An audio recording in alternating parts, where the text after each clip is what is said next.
Mengenal kenaikan pangkat PNS. Dikutip dari kompas.com, hari Minggu 16 Agustus 2020. Sebelum kami lanjutkan, bagi teman-teman yang belum subscribe, silahkan klik subscribe di channel ini agar tidak ketinggalan info-info terbaru yang kami bagikan. Terima kasih. Oke, kita lanjut. Jakarta, kompas.com. Dalam dunia kerja, kenaikan pangkat atau promosi adalah hal yang lazim, termasuk bagi profesi pegawai negeri sipil atau PNS. Berbeda dengan tata kelola perusahaan yang memiliki kriteria syarat yang berbeda-beda dalam promosi. Di lingkungan institusi pemerintah, kenaikan pangkat PNS memiliki pakem yang bisa dikatakan sama bagi seluruh ASN, baik Pemda maupun institusi pusat. Seorang PNS diberikan kenaikan pangkat apabila telah memenuhi syarat tertentu, seperti kinerja, gelar pendidikan, masa kerja, dan sebagainya. Dengan kenaikan pangkat, otomatis akan membuat PNS memiliki gaji dan tunjangan yang lebih besar. Kenaikan pangkat PNS diatur dalam PP nomor 99 tahun 2000 tentang kenaikan pangkat pegawai negeri sipil. Dikutip dari laman resmi Badan Kepegawaian Negara atau BKN, ada 3 jenis kategori kenaikan pangkat bagi seorang PNS. Kenaikan pangkat reguler, jabatan fungsional tertentu, dan jabatan struktural. Jika semua syarat terpenuhi, PNS bisa mengajukan kenaikan pangkat di BKN.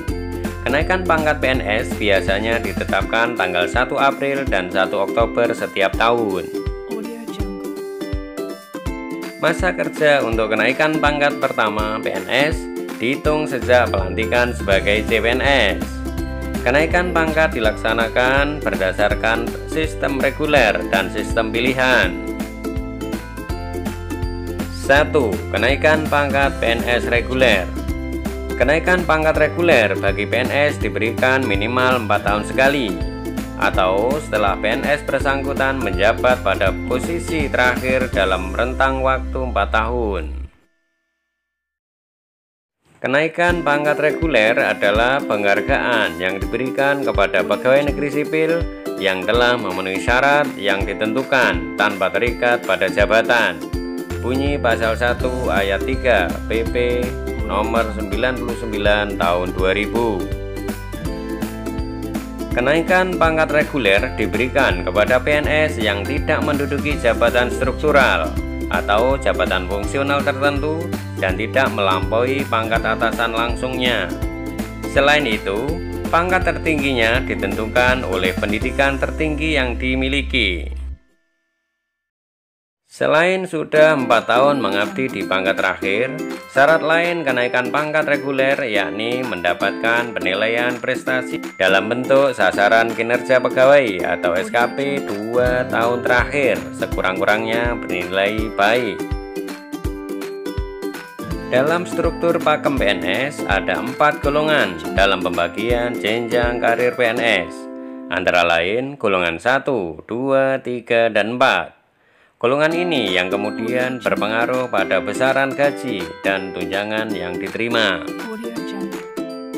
Golongan 1 merupakan level terendah dalam struktur birokrasi PNS. Umumnya PNS di golongan 1 berasal dari lulusan SD sampai dengan SMP. Lalu golongan 2 yang diisi PNS yang memiliki kualifikasi pendidikan SMA hingga D3. Lalu golongan 3 yang diperuntukkan bagi lulusan S1 atau setara D4 hingga S3. Terakhir golongan 4 yang merupakan puncak dari karir seorang PNS.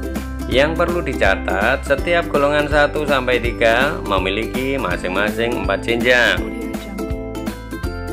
Misalnya dalam golongan 1 terdiri dari PNS golongan 1A, 1B, 1C, dan 1D. Begitu seterusnya 2A, 2B, 2C, dan 2D. Lalu golongan 3A, 3B, 3C, dan 3D. Sementara khusus pada golongan 4 atau eselon, ada 5 jenjang karir yang perlu dilewati yang terdiri dari 4A, 4B, 4C, 4D, dan 4E. Golongan ini memiliki keterkaitan erat dengan tingkat pendidikan. Sebagai contohnya, seorang yang baru meniti karir sebagai PNS dengan ijazah SMA, maka begitu diterima sebagai PNS akan masuk ke dalam golongan 2A. Setiap 4 tahun, PNS bersangkutan bisa mendapatkan kenaikan pangkat reguler bertahap menjadi 2A, 2B, dan 2C. PNS dengan pendidikan SMA ini bisa meniti karir hingga golongan 3. Dalam aturan ASN, PNS juga diperbolehkan mengambil sekolah kembali untuk mendapatkan ijazah lebih tinggi. Ijazah terakhir ini bisa diajukan untuk mendapatkan penyelesaian kenaikan pangkat, namun dengan sejumlah syarat tertentu. 3. Kenaikan pangkat pilihan jabatan struktural PNS. Syarat kenaikan pangkat pilihan jabatan struktural adalah kenaikan pangkat yang diberikan kepada PNS yang menduduki jabatan struktural pada unit dinas tertentu setelah memenuhi kriteria. Beberapa syarat lain yang harus dipenuhi bagi PNS, yakni telah menjabat minimal 1 tahun dalam pangkat dan 1 tahun dalam jabatan. PNS tersebut juga harus mendapatkan nilai SKP baik selama 2 tahun terakhir. Pejabat pembina kepegawaian pusat dan daerah dapat menyusun dan menetapkan 2 atau 3 kategori jabatan setiap eselon untuk alur karir dalam jabatan struktural yang meliputi jabatan pemula, jabatan pengembangan, dan jabatan pemantapan. Sebagai contoh, jabatan struktural di lingkungan Badan Kepegawaian Daerah, Kabupaten atau Kota terdiri dari Sekretaris BKD, Kepala Bidang Perencanaan dan Pengadaan PNS, Kepala Bidang Mutasi, Kepala Bidang Pengembangan Pegawai, dan Kepala Bidang Informasi Kepegawaian. Dari jabatan struktural sebagaimana tersebut di atas, setelah dilakukan evaluasi jabatan, dihasilkan nilai dan kelas jabatan. Berdasarkan nilai dan kelas jabatan tersebut, disusun kategori jabatan. Kepala Bidang Informasi Kepegawaian merupakan kategori jabatan pemula. Kepala Bidang Perencanaan dan Pengadaan PNS, Kepala Bidang Mutasi, dan Kepala Bidang Pengembangan Pegawai merupakan kategori jabatan pengembangan. Kemudian, Sekretaris BKD merupakan kategori jabatan pemantapan. Untuk memperkaya pengalaman jabatan, maka seorang PNS sebelum dipromosikan dalam jabatan yang lebih tinggi, dapat terlebih dahulu menduduki 2 atau 3 kategori jabatan. Sebagai contoh, untuk dipromosikan dalam jabatan Kepala Badan Kepegawaian Daerah, Kabupaten atau Kota, maka ada syarat alur yang bisa dipilih. Pertama, dengan kategori 2 jabatan, PNS terlebih dahulu menduduki Kepala Bidang Informasi Kepegawaian dan Sekretaris BKD. Kenaikan pangkat pilihan jabatan fungsional PNS. Kenaikan pangkat pilihan jabatan fungsional sebenarnya hampir mirip dengan kenaikan pangkat pilihan jabatan struktural.